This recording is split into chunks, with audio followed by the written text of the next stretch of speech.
మరి ఈ నవనిర్మాణ సభను పెడతాడు పోయి గుజరాత్లో పెడతలేవు, పక్కన కేరళలో పెడతలేవు, పక్క తమిళనాడు పెడతలేవు. ఓన్లీ తెలంగాణకు వచ్చి ఆయనే పైసలు ఇస్తే ఏ నటన అంటే ఆ నటన ఏమంటాడు, ఏ డ్రెస్ వేసుకోమంటే ఆ డ్రెస్ వేసుకొని ఎగురుతాడు. రేటు ఫిక్స్ చేసుకుని భారతీయ జనతా పార్టీ తోటి తెలంగాణలో ఈ నటన స్టార్ట్ చేసిండు.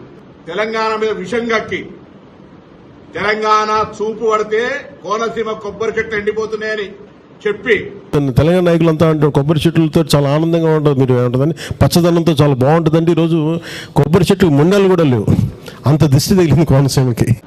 అంతకుముందు ఒక్క రోజు కాదు, 2 రోజులు కాదు, 3 రోజులు కాదు, 11 రోజులు నేను అన్నం మానేశాను.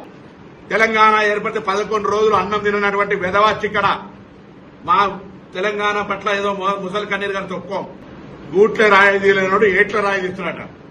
ఆంధ్రప్రదేశ్ ఉప ముఖ్యమంత్రిగా ఏమైనా చేయగలిగితే, ఏమైనా పీకగలిగితే అక్కడ చేయి.